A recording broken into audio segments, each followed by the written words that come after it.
Donc moi, je me sens fils de cette terre et donc je me sens des droits à en parler. Terre d'ailleurs qui pour moi n'est pas arabo-musulmane.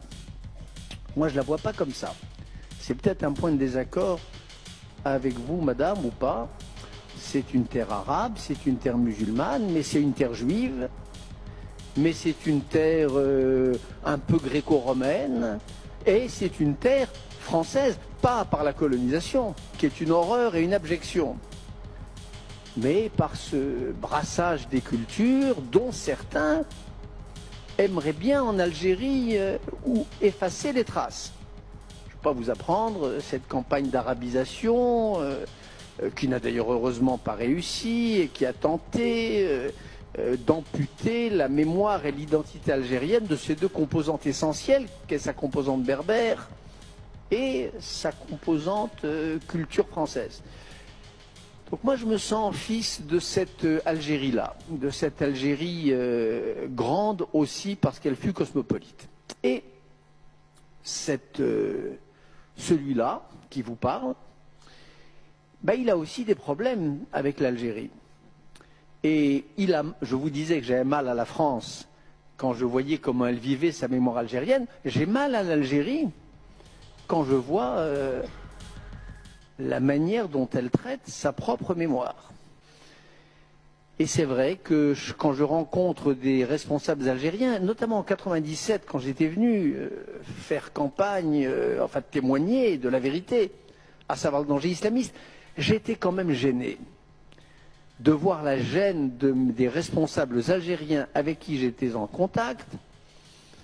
Quand je leur parlais, vous dites l'unité, quand vous étiez tous unis, oui, mais enfin, l'élimination des messalistes, les différents politiques, politico-militaires avec les messalistes, ça existe. J'avais mal de voir comment mes interlocuteurs refouler cela comme les Français refoulent les crimes d'Ossarès, même si ce n'est pas comparable, mais peu importe. Les harkis, les 15 000, 20 000, 30 000 harkis, je ne sais pas, renvoyés d'ailleurs par les Français avec un cynisme effroyable et dont on connaît le sort qui leur fut réservé dans la fièvre et les lendemains de l'indépendance et de la révolution. Ça aussi, c'est une tâche sur la révolution algérienne. Bon, vive l'Algérie, vive l'Algérie, vive, et c'est à ça que je voulais en venir. Je pense que lorsque l'Algérie se décidera, comme la France, à penser son passé, eh bien je pense qu'elle sera mûre pour cet événement que j'appelle de tous mes voeux, qui est le vrai avenir de la révolution algérienne, qui est la vraie suite de cette guerre d'indépendance juste que vous avez menée, et qui sera la victoire de la démocratie et qui sera le printemps algérien. Moi, ce que je souhaite, en tant que Français, et en tant que Français lié par toutes les fibres que je vous ai dites à l'Algérie, ce que je souhaite, c'est que le travail de mémoire, le travail de discussion politique, le retour sur soi permettent que l'Algérie rejoigne, mais avec une maturité bien plus grande, avec une culture politique immense et incomparable dans la région, qu'elle rejoigne le grand mouvement des printemps arabes, par rapport auquel, pour l'heure, la grande Algérie, qui a montré la voie de l'honneur et de la justice, me semble être inexplicablement en retard. Pour moi, l'épilogue glorieux de ce qu'on appelle le printemps arabe peut et doit advenir en Algérie. S'il vous plaît,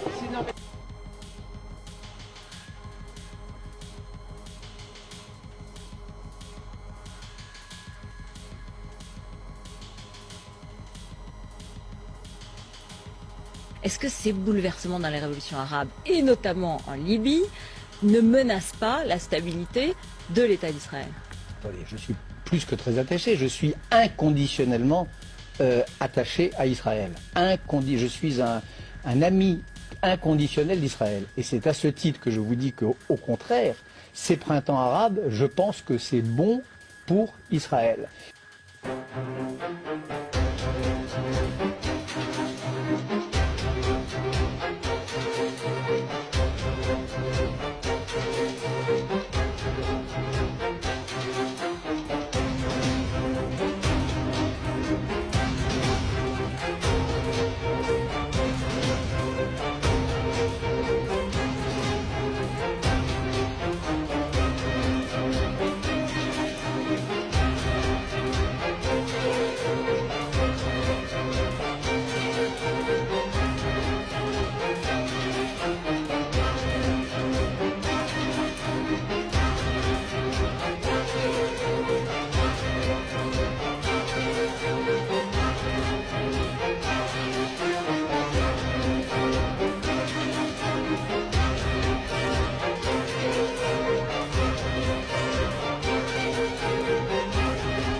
شكرا لكم لمتابعة الفيديو ولا تنسوا الإعجاب به